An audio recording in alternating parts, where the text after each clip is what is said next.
예, 남의 이야기는 힘이 없다라는 제목으로 하나님 말씀 증거하도록 하겠습니다. 오늘 두 가지 토픽인데 첫 번째 토픽은 이겁니다. 가이사라 빌립보 고백이라 그러죠. 예수님이 나를 누구라 하느냐 그럴 때 베드로가 주는 그리스도시요 살아계신 하나님의 아들입니다. 이게 첫 번째 토픽입니다. 이게 왜 중요하냐? 세상 만사 다 변화가 되는데 변하지 않는 예수님 붙들어야만 그때부터 출발이 될 수 있고 흔들리지 않는다는 것입니다. 이 불변, 응만변 여러 번 얘기를 했죠. 불변하는 것으로서 변하는 만 가지 일들을 대응해야 된다. 변화되지 않는 게 누굽니까? 예수님이죠. 히브리서 13장 8절 보니까 예수 그리스도는 어제나 오늘이나 영원토록 동일하시니라. 그래서 여러분 흔들릴 때마다 흔들리지 않은 예수님 붙들고 나가야만 비로소 그것이 신앙이 되고 그것이 중심이 될 수 있다라는 것입니다. 근데 실제로 살다 보면 그렇게 못 산다는 거예요. 왜 그렇죠? 세상에 압력이 있기 때문에 그렇습니다. 세상에 시선이 있기 때문에 그래요. 사람들이 진짜 부담스러워하는 게 왕따 당하는 거죠. 왕따를 너무 힘들어하고 또 적극적으로 따라가는 것을 유행이라 그러지 않습니까? 유행 따라가고. 그러니까 사람의 압력, 사람의 시선에 대해서 막 중심이 흔들린다는 것입니다. 그래서 인생 순간순간마다 흔들릴 때마다 다시 예수님이 중심이 되어서 내가 누구라 하느냐 그럴 때 주는 그리스도십니다. 구원자 되십니다. 하나님의 아들입니다. 하나님 되십니다. 이걸 붙들어야 된다는 것입니다. 얼마나 사람의 그 시선에 흔들리느냐 하면 제가 이제 겨울철 다 지났으니까 생각나는 게 몇 가지가 있어요. 옛날에 뭐 한 20년 된 것 같아요. 그때만 해도 우리 한국에 유행했던 게 무스탕이라 그래가지고 뭐 허연색 그 잠바 이런 게 되게 유행했습니다. 우리 집 가족 중에 한 사람이 그거 사면서 제가 조금 전에 물어봤더니 잊어버렸더라고요. 저는 생생히 기억을 해요. 그거 사면서 뭐라 그러냐면 이거는 너무 튼튼해가지고 죽을 때까지 입을 수 있대요. 그래서 집에 있냐 그랬더니 10년 전에 버렸답니다. 예, 그러니까 그때는 전 국민이 다 입고 있었거든요. 그런데 이게 유행 따라서 사람들의 압력 따라서 달라지지 않습니까? 그 다음에 한번 유행됐던 게 그 더플 코트라 그러죠. 뭐 영국 사람들 많이 입는다 그러는데 우리는 뭐 떡볶이 코트라 그러더라고요. 떡볶이 같이. 그거 진짜 어른이나 애나 다 입고 다녔다고요. 근데 제가 최근 들어서 그거 입고 다니는 사람 정말 드물게 보는 것 같아요. 거의 보이지 않는 것 같습니다. 왜 그래요? 사회적 압력이죠. 이렇게 다 따라간다면 따라가고. 지난해까지만 해도 뭐 거의 모든 사람들이 다 롱패딩 입지 않았습니까? 작년보다 금년이 뭐 덜 추워서 그런가요? 근데 금년에는 롱패딩 입은 사람들이 한 반으로 팍 줄어든 것 같고, 제가 신문 기사를 보니까 그렇더라고요. 유행에 민감한 10대들은 그 롱패딩 왕따가 있대요. 예, 지금도 그거 입냐 그러면서 이렇게 놀림받고 그러는 게 있다 그럽니다. 그러니까 사람들이 안 입으려고 그러죠. 아마 내년 되면 또 어떻게 변화될지 모르겠습니다. 하여튼 중심을 잃어버리면 모든 게 다 흔들려 버리게 된다라는 것입니다. 그러므로 흔드는 시대, 이렇게 격변의 시대마다 중심이 예수님이라는 거. 너희는 나를 누구라 하느냐? 그럴 때 베드로의 이 고백이 있어야 됩니다. 주는 그리스도십니다. 우리의 구원자 되십니다. 그 고백이 있을 때 흔들림이 없게 된다라는 것입니다. 우리 앞부분에 누가복음 2장 34절에 보면은 그 시므온 할아버지가 나오시죠. 그 주님의 영광을 볼 때까지 살아 있으신 분. 그분이 이렇게 얘기를 합니다. 보라, 이는 이스라엘 중 많은 사람을 패하거나 흥하게 하며. 예수님이 어떤 분이라는 거예요. 예수님을 어떻게 받아들이냐에 따라서 패하기도 하고 흥하기도 한다. 흥패가 예수님께 달려있다는 것입니다. 어떤 사람은 예수님을 생각할 때 쉽게 생각을 합니다. 예수님 그러면 인류 4대 성자 중에 한 사람, 또는 우리에게 엄청난 걸 가르쳐 주시는 랍비 중에 한 사람, 이 정도 얘기로 이 정도로 머무른다 그러면 그 사람은 패할 사람입니다. 근데 예수님이 누구예요? 베드로의 고백과 같이 주는 그리스도십니다. 우리의 구원자 되십니다. 하나님 되십니다. 이 고백이 있을 때 흥하게 되고 이 땅뿐만 아니라 영원히 살게 되는 길이 있다라는 것입니다. 그 예수님이 구원자라는 것을 제일 잘 묘사해 주는 것, 성경을 보면은 그 베드로 전서 2장 24, 25절에 제일 잘 요약이 되어 있는 것 같아요. 구원자가 어떤 역할을 하느냐 세 가지인데 제가 읽어드리겠습니다. 친히 나무에 달려 그 몸으로 우리 죄를 담당하셨으니, 죄 담당 첫 번째. 이는 우리로 죄에 대하여 죽고 의에 대하여 살게 하려 하심이라. 그가 채찍에 맞음으로 너희는 나음을 얻었나니. 채찍에 맞으면 나음을 얻었다. 병에서 구원받는다. 이게 두 번째. 세 번째는 너희가 전에는 양과 같이 길을 잃었더니 이제는 너희 영혼의 목자와 감족자 되신 이에게 돌아왔느니라. 길 잃어버린 우리에게 길을 인도해 주시는 목자 되시는 분. 그러니까 예수님이 우리의 구원자라는 게 뭐예요? 죄를 담당하셨다. 예수님이 우리의 목자 되셨다는 게 무슨 얘기예요? 우리의 병에서 우리가 나음을 잊게 만드신다. 예수님이 우리의 구원자 되신다는 게 뭐예요? 갈 길 몰라 방황하는 우리들에게 길을 알려주는 목자가 되어주신다. 이게 구원자라는 거예요. 예수가 그리스도라는 뜻이 바로 거기에 있습니다. 누굴 믿습니까? 예수 그리스도를 믿습니다. 예수님이 구원자이심을 믿는다는 거예요. 어디서? 죄에서 구원받고, 어디서? 병에서 구원받고, 어디서요? 길 잃어버린 곳에서 구원받는 그 중심이 예수님께 있습니다. 이 고백이 바로 예수 그리스도라는 고백 속에 숨겨져 있다는 것입니다. 우리 차례대로 보면은 죄 용서 받는다. 죄가 담당이 된다. 무슨 뜻입니까? 기독교만큼 죄 얘기 많이 하는 데 있습니까? 죄 얘기 왜 많이 하죠? 해결할 수 있기 때문에 그렇습니다. 우리 가운데 죄 없는 사람이 누가 있어요? 의인 없나니 하나도 없다고. 다 죄인들인데 이 죄의 짐이 너무 무겁습니다. 해결할 길이 없어요. 그러니까 말을 안 하잖아요. 말을 안 할 수밖에 없지 않습니까? 그거 뭐 어떻게 하겠어요? 그거 뭐 어쩔 수가 없는 거죠. 요즘에 그 블랙스완이라는 거 있죠. 원래 뭐 보통 백조들이 다 흰색 아니에요. 근데 검은색 백조, 그러니까 검은색 백조가 아닌데 흑조, 흑조. 그거 있을 수 없는 일이라는 거잖아요. 가끔마다 생기는 거. 그걸 이제 블랙스완이라고 그러지 않습니까? 또 하나 집안의 코끼리라는 게 있지 않습니까? 집안의 코끼리. 이게 말도 안 되는 일인데 이게 말도 안 되는 걸 사람들이 말하지 않고 그냥 넘어가 버리는 거. 이 코로나 바이러스를 우리 보통 그렇게 얘기한다 그러잖아요. 그게 블랙 코끼리라고. 왜냐하면 두 가지가 합쳐져 가지고 말도 안 되는 일이 벌어졌는데 속수무책이기 때문에 말 못하는 이런 일들이 벌어지게 된다고. 이게 바로 무엇입니까? 이거 뭐 평생에 한두 번 있을까 말까 하는, 평생에 뭐예요? 뭐 천년에 한 번 있을까 말까 하는 일들이 두 가지가 막 겹쳐서 나타나는 일들이 있지 않습니까? 그죠? 이런 일들 속수무책이잖아요. 근데 해결을 못할 때 사람들 말을 안 한다고요. 죄 문제도 마찬가지라는 거예요. 해결을 한다니까 말을 안 하는 거예요. 덮어놓고 지나가는 거예요. 집안의 코끼리예요. 블랙 코끼리예요. 검은 코끼리라고. 근데 성경은 말하잖아요. 왜 말하고 있습니까? 백신이 있기 때문에, 해결책이 있기 때문에. 그래서 예수님이 그리스도라면 고백해야 된다고요. 죄 씻음 받고 천국의 백성이 된다는 것입니다. 또 하나가 뭐예요? 병 고침이죠. 누가복음 5장 17절에 보니까 병을 고치는 주의 능력이 예수와 함께 하더라. 예수님에게 병 고치는 능력이 있습니다. 그래서 예수님께 나왔던 사람들 보십시오. 중풍병 환자, 나병 환자, 안진뱅이, 또 뭐 손 마른 자, 혈루병, 모든 사람이 다 낫게 됐잖아요. 예수님께서는 병 고치는 능력이 있습니다. 예수님께서 이 병이란 게 뭐예요? 이게 평안이 깨졌다라는 거 아니에요. 병 들었다는 게 무엇입니까? 기능 못 한다는 거 아니에요. 예수님께 나오면 기능하게 된다는 것입니다. 원래의 창조의 목적으로 돌아오게 된다는 거예요. 그리고 예수로 말미암아 모든 것들이 회복되고 병으로부터 자유 얻는 믿음의 종 되기를 바랍니다. 그래서 예수는 그리스도시에요. 그리고 우리는 길을 잘 모르잖아요. 사망의 음침한 골짜기 다닐 때 우리는 헤매지 않습니까? 그래도 해를 두려워하지 않습니다. 왜? 주님께서 지팡이와 막대기를 우리 지켜주시고 인도해 주시기 때문에. 요한복음 16장 같은 데 13절에 진리의 성령이 오시면, 예수의 영의 성령이 오시면 우리를 인도하신다 그래요. 진리 가운데 인도하신다고. 예수님 인도하시는 영입니다.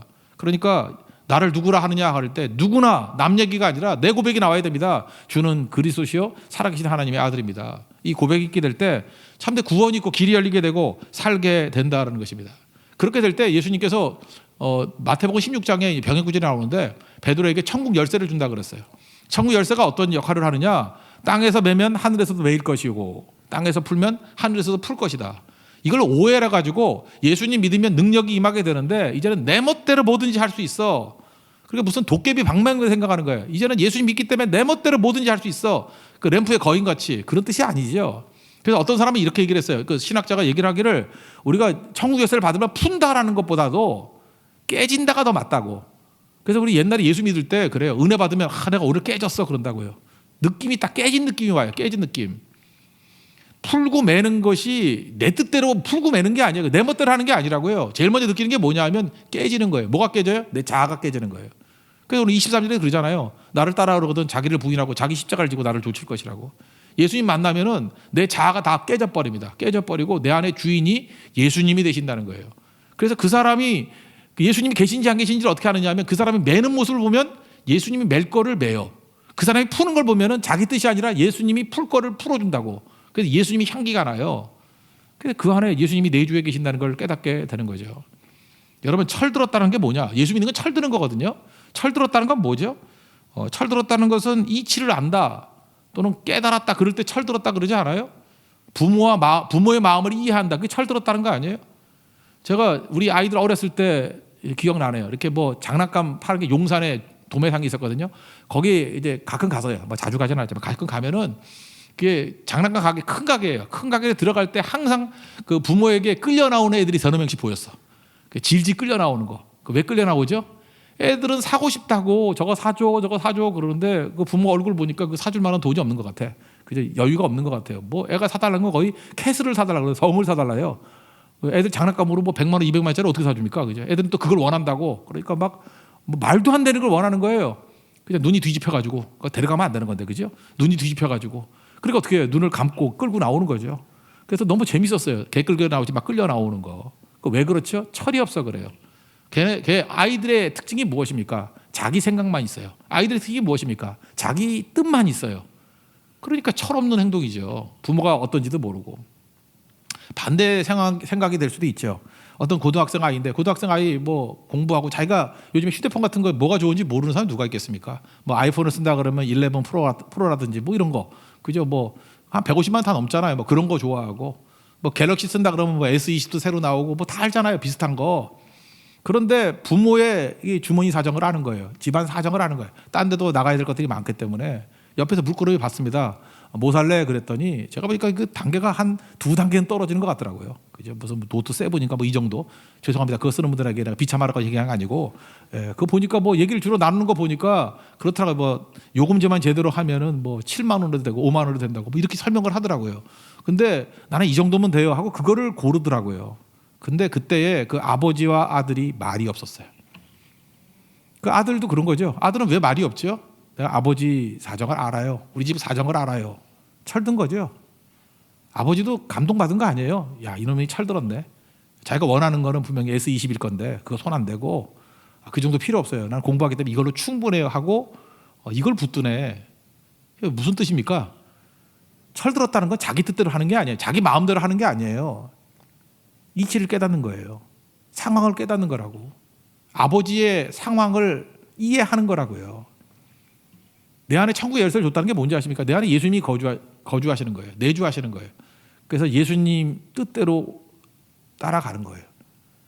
그게 예수를 나의 구세주로 영접한다는 뜻입니다. 그러니까 철든 거죠. 그래서 예수님을 그리스도요, 하나님의 아들이라고 인정하는 사람들이 철들었다 그래야 돼요. 철들지 않아놓으면요, 이게 뭐 난리칩니다. 도대체 뭘 하는지도 모르고 지멋대로 간다는 거예요. 그런 거로 여러분들 모든 성도들을 철들게 만드는 방법이 뭔지 알아요? 모든 성도들을 성숙하게 만들고 그 예수님 수준으로 올리는 방법이 뭐냐? 예수님 소개하는 거예요. 뭐 옛날에 그 아재 개그 같은 것들이 있었는데 그런 생각 나네요. 그 참 유치한데 유치한 게 또 메시지는 강해요. 그거 아세요? 천국에 갔더니 뭐 이렇게 총알 택시 하는 아저씨를 봤더니 천국에 좋은 자리가 있더래. 뭐 천국에 좋은 자리가 있는지 모르겠지만 좋은 자리가 있더래. 상도 많이 받고. 그래서 웬일이야? 그래서 기대했대요. 목사님이. 딴 목사들은 더 많이 받을 줄 알고 가봤더니 항상 목사 맨날 깨지는 거잖아요. 구석에 처박혀 있더래. 조그만데 뭐 허름한데. 그래서 이게 웬일이냐 그랬더니 예수님이 그러시더래요. 이 총알 택시 운전사는 계속해서 기도하게 만들고 예수님 찾게 만들었다고. 그죠? 하도 목숨의 위기가 있어가지고. 넌 뭐 했냐고 맨날 졸게 만들고 뭐 헛소리만 하고 딴소리만 하지 않았냐고. 예수 증거했냐고. 저는 그 아재기그 같은 그 메시지가 되게 강한 메시지가 있다고 생각해요. 무슨 뜻이에요? 예수님 찾게 만들고 예수님 기억하게 만드는 것이 우리를 강하게 만들고 우리로 가치 있게 만드는 길이라는 거죠. 총알 택시 운전사를 할지라도 그 사람이 뭐 의도해서 그랬겠어요? 그죠? 그 위험한 상황 속에서 예수님 기억하고 예수님 찾게 만드는 것이 오히려 더 가치가 있다.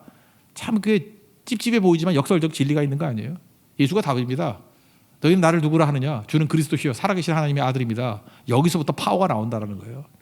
여러분 흔들리는 시대 가운데 예수님이 그리스도시요 살아계신 하나님의 아들임을 고백하고 믿고 의지하는 하나님의 거룩한 종 되기를 바랍니다. 그러면 삽니다. 그 다음 두 번째 나오는 얘기가 뭐예요? 그 다음 얘기인데 변화산에서의 변화 이야기입니다. 영광 얘기죠. 여기서 영광을 보고 세상에 파송했다 그런 뜻이에요. 그래서 예배가 뭐냐? 영광 보는 거예요. 영광의 체험이 있지 아니하면 우리는 내 욕심으로 살 수밖에 없다는 것입니다. 왜? 영광이 모든 것을 다 없어지게 만들기 때문에. 예수님 그 병 고치는 거 한번 보세요. 맹인도 고치시고 귀머거리 고치시고 또 뭐 죽은 자도 살리시고. 근데 불평하는 자에게 이런 거 하는 거 봤어요? 없죠. 그 내 믿음을 보고 뭐 이렇게 하잖아요. 그죠? 불평하는 게 아니에요. 믿음이 있는 사람을 통해서 일하신다는 것입니다. 세상에서 제일 힘든 게 뭔지 아십니까? 여행 다녀보셨어요? 여행 다니면 제일 힘든 사람. 제가 여행가들 책 쭉 읽어보니까 그런 얘기가 나오더라고요. 열악한 환경, 그게 힘든 게 아니래요. 불편한 교통, 그런 게 힘든 게 아니에요. 열악한 위생 상황, 그런 게 힘든 게 아니래요. 누가 제일 힘드냐? 불평하는 사람과 함께 여행하는 거 제일 힘들대요. 제가 이제까지 선교를 갔을 때도 그랬어요. 선교가 뭐 환경적인 어려움 가지고 힘들었던 적은 없는데 언제가 힘들었느냐 하면은 어떤 분이 선교 갈 때부터 기억이 대만 선교라고 기억나는데 계속 불평하는 거예요. 불평. 근데 그 사람만 불평하는 게 아니라 그 집안이 다 갔는데 패밀리가 전체가 다 불평하는 패밀리야. 아버지 불평, 어머니 불평, 자녀들 불평. 그 다음에 또 한 사람 건들면 또 집단으로 달려들어 불평. 처음에 갈 때 제가 기억난 게 이거예요. 우리 캐세이 퍼시픽하고 뭐 아시아나 이렇게 두 개 국적기하고 뭐 외국 항공사로 가잖아요. 그럼 우리 어떻게 합니까? 뭐 막 섞어가지고 모르잖아요. 어떻게 되는지 그때는 이렇게 사실은 뭐 알고 하는 게 아니고 이렇게 배당을 하는 거예요. 팀별로. 그런데 왜 똑같은 회비 내고 왜 똑같은 성교비 내고 우리는 국적기 못하느냐? 왜 마일리지 뭐 합산을 못하게 하느냐? 아니 뭐 말같지도 않은 거 하고 잠깐만 그래요. 뭐 그래서 죄송합니다 그러면 넘어가야 되는 건데 그걸 계속 얘기를 하는 거예요. 너무너무 힘들었어요. 현장에 들어가니까 또 왜 이런 식으로 하느냐? 왜 순서가 이러느냐? 왜 내가 내놓은 아이디어 쓰지 않느냐? 원망 불평. 제가 웬만하면 그 성교 지나면 다 잊어버리려고 하는데 잊혀지지 않는 성교예요 그게. 왜 그렇습니까? 너무 원망하고 불평하니까. 이유가 뭐예요? 욕심으로 작동하니까 이게 아무것도 안 되더라는 거예요. 그래서 사람이 피곤하게 만드는 게 그런 거죠. 이런 사람을 뭐라 그러냐면 기빨린다 그러죠. 기가 다 빨려가지고 그죠? 기빨리게 만드는 사람이에요. 생기를 불어넣는 사람이 있는 반면에 기빨리게 만드는 사람이 있다는 거예요. 왜 그래요? 힘든 거예요. 동역이 힘든 거예요. 왜 그렇습니까? 그 안에 영광이라고는 하나도 없고 오로지 자기 욕심, 자기 탐욕 그걸로 가득 차 있으니까 아무것도 안 된다는 거죠. 여러분 기독교 말고도요 일반 상계 속에서도 내 속에 있는 거 독을 가지고 있으면 안 된다는 의식은 다 갖고 있어요. 그래서 쏟아 부어야 된다 이런 의식들이 다 있다라는 거예요. 어떤 그 결혼한 딸이 있는데 딸이 뭐 옛날에는 시집살이가 힘들지 않았습니까? 뭐 정말 뭐 말도 안 되는 시집살이 하고 막 그랬잖아요. 그 친정 엄마가 너무 안쓰러워가지고 찾아왔다라는 거예요. 그래서 딸 데리고 잠시 이제 숲속으로 가자. 그러면서 이제 위로해 주려고 가가지고 숲속에 가가지고 어떤 큰 나무 밑에서 내게 할 얘기 다 해보라고. 그랬더니 가슴에 맺혀 있고 짓눌려 있던 모든 그런 답답한 것들을 엄마에게 다 쏟아부었다라는 거예요. 슬픔을 다 내보냈더니 딸이 얼굴이 밝아지더래요. 쏟아붓는 게 되게 중요한 거죠. 이게 얼굴이 밝아지더래요. 그러면서 헤어지면서 엄마가 그랬대요. 내가 이게 매주 올 수 없으니까 내가 없더라도 계속해서 이 자리에 와가지고 이 나무 밑에서 이 나무를 향해서 나무를 엄마라고 생각하고 계속해서 이게 쏟아부으라고. 그래서 진짜 이 딸이 그 말 듣고 일주일마다 한 번씩 올라와가지고 모든 원한 답답한 거 그 나무에 다 쏟아부었대요. 그거 한 1년 그렇게 했대요. 1년 지나니까 그 나무는 말라 죽었대요. 그 소리 듣고.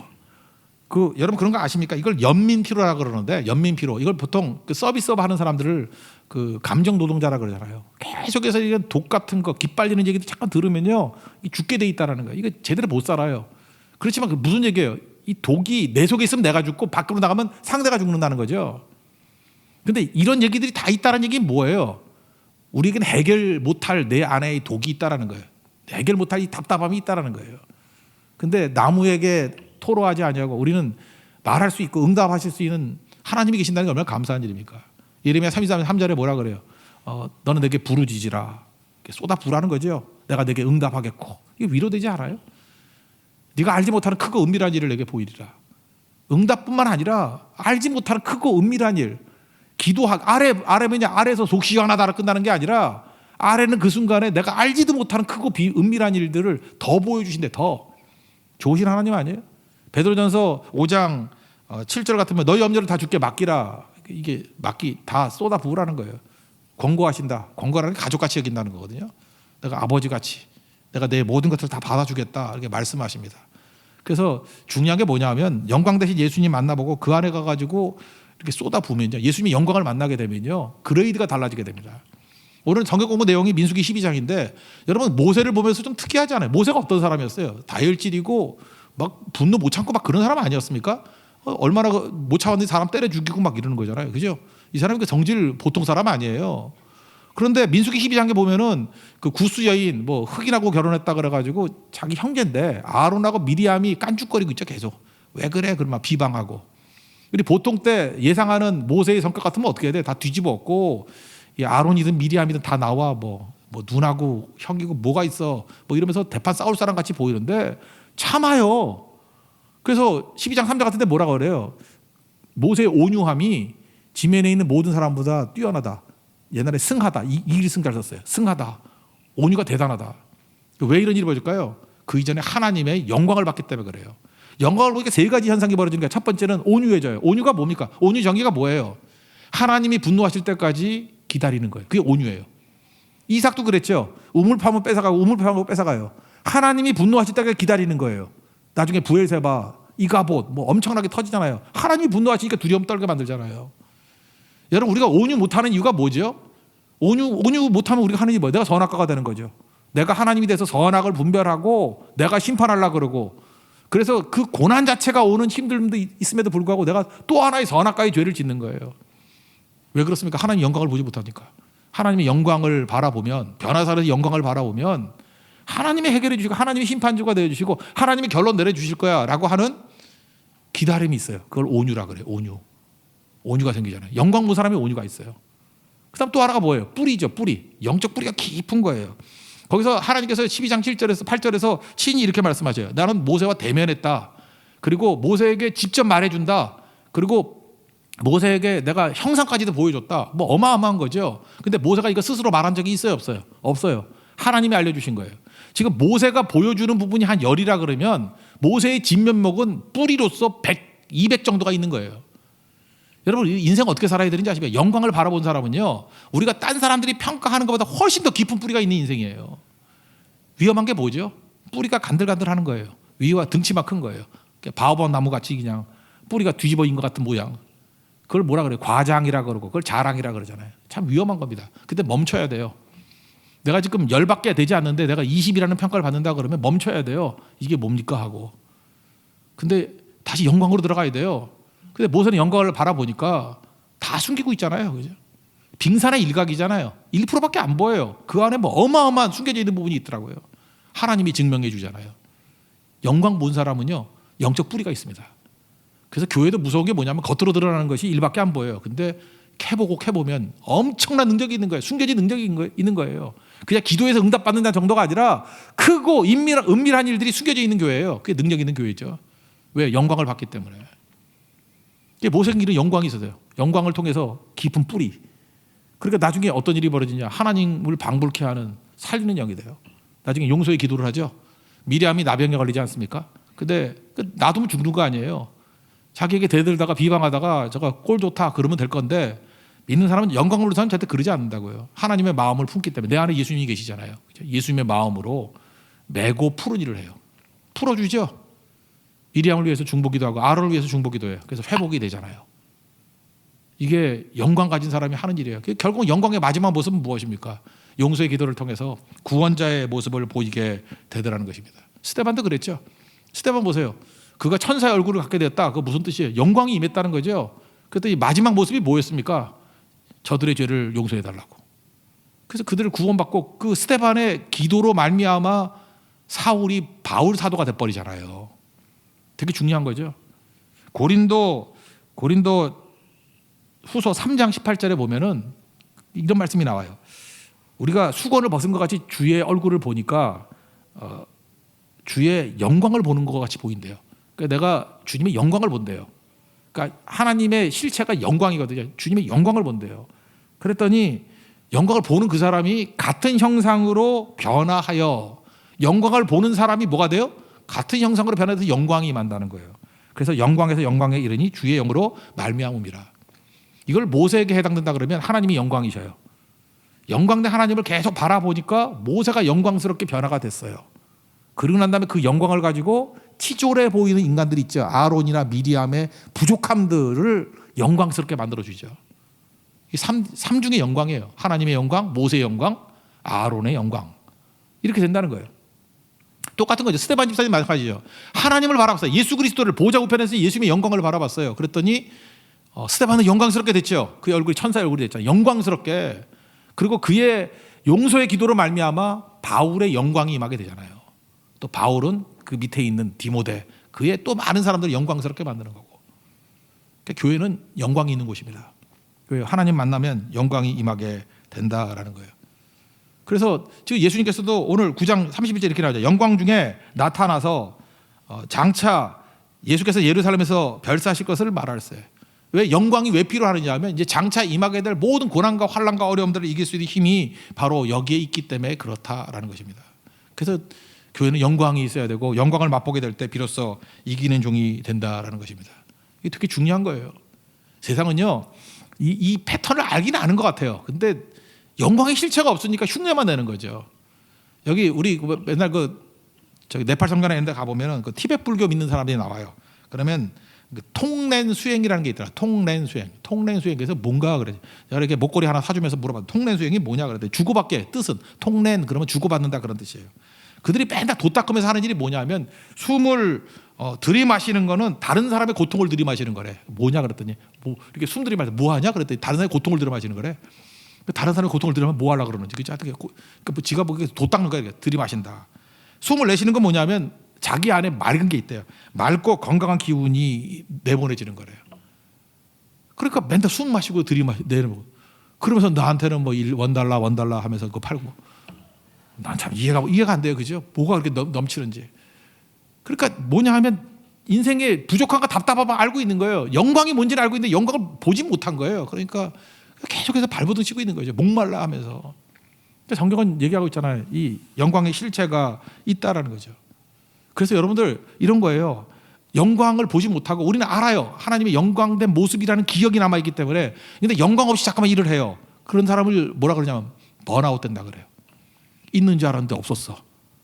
그래서 영광 없이 일을 하면 번아웃 돼요. 번아웃 증후군, 신드롬. 그다음에 착한 사람 증후군. 교회 안에 그런 애들 있죠. 되게 착했어. 근데 30살부터 악해지는 애들 있죠. 왜냐하면은 하나도 그 안에 영광이 없는데 그냥 습관과 버릇으로 교회 와서 신앙 좋은 척하고 살았다고. 막 되게 착해 걔네들. 막 희생하고 눈물 흘리고 뭐 치마에 뭐 국소다도 가만히 있고 웃기만 하고 막 이런 애들이 31살 될 때 막 주먹이 나가고 뭐 이렇게 돼버린 게 뭐예요? 그게 번아웃 된 거예요. 본질로 돌아온 거죠. 그죠? 이게 통렌이에요, 통렌. 이거 안 되는 거예요, 이거 갖고. 그때 필요한 게 뭐예요? 영광의 가운데로 들어가야 돼요. 예수님 만나야 된다고. 변화산에서 예수님을 체험하는 것들이 꼭 있어야 된다는 것입니다. 그래야 이길 수 있는 거예요. 그때 예수님이 두 사람 만났다 그러잖아요. 엘리야 만나고 뭐 또 모세 만나고. 모세는 율법이잖아요. 율법을 만났다는 게 뭐예요? 여러분, 영광 가운데 들어가지 않으면요, 율법적인 신앙이 된다. 율법은 뭐예요? 믿지 못하는 거죠. 믿지 못하면 뭘 하게 되죠? 규칙을 만들게 돼 있어. 여러분, 사원들 믿지 못하면 규칙이 많아지죠. 이 규칙 몇 시까지 나와야 되고 뭐 하면 벌금이 얼마가 막 규칙이 나오는 거야. 그래서 규칙이 많아진다는 건 뭐냐 하면 사랑 없다라는 거예요. 사랑 없다. 영광이 없다라는 거예요. 그래서 교회도 영광과 사랑이 사라지면 규칙만 많아져. 뭐는 뭐 어쩌고저쩌고 칼같이. 근데 사랑하게 돼요. 믿게 돼요. 규칙이 다 사라져요. 그래서 어거스틴 그런 얘기 있잖아요. 하나님만 사랑하라. 그 다음에 네 멋대로 하라고. 마음대로 하라고. 그게 마음대로가 아니에요. 사랑은 단순하게 만드는 거예요. 사랑하는데 무슨 가치가 있어요? 사랑 안 하니까. 사랑 안 하는 애들 결혼할 때도 그런다며 뭐 재산이 있으면 뭐 불어나는 거예요. 뭐 50대 50이 되고 뭐 언제부터 뭐는 뭐 재벌들 뭐 이렇게 결혼할 때 뭐 그런 조건이 있대. 저것도 결혼이니까 그런 생각이 들어요. 물론 여러분이 아무것도 없어서 그런 계약을 맺을 것도 없겠지만 다 사랑하는 사람들 아니에요? 그럼 규칙이 없어져요. 그 다음에 엘리야는 뭐예요? 선지자잖아요. 선지자는 뭐예요? 약속과 성취잖아요. 예수님이 성취자예요. 예수님이 성취자. 그래서 예수님 만나면 엘리야 이거 필요 없다라는 거예요. 다 이루어지게 된다는 거죠. 요한복음 16장 33절에 그러잖아요. 보라, 그죠? 내가 세상에서 내가 환난을 당하나 담대하라. 보라, 내가 세상을 이겼다고. 성취자라는 거예요. 승리자라는 거예요. 그래서 예수님 만나면 모세도 끝이 나고요. 엘리야도 끝이 나요. 그리고 모든 것들을 다 누리게 되는 승리가 임하게 된다는 것입니다. 교회에 영광이 있어야 됩니다. 오늘도 여러분 아무리 어렵고 흔들린다 할지라도 예수님을 나의 구세주로 영접하시고 예수님으로부터 나오는 이 영광을 가지고 모든 것들을 회복시킬 수 있는, 우리 주변에 있는 많은 죽어가는 사람들까지도 구원시킬 수 있는 우리 권능의 종들 되기를 축원합니다. 자리에서 일어나겠습니다. 내는 주의 영광을 보내 찬양하겠습니다.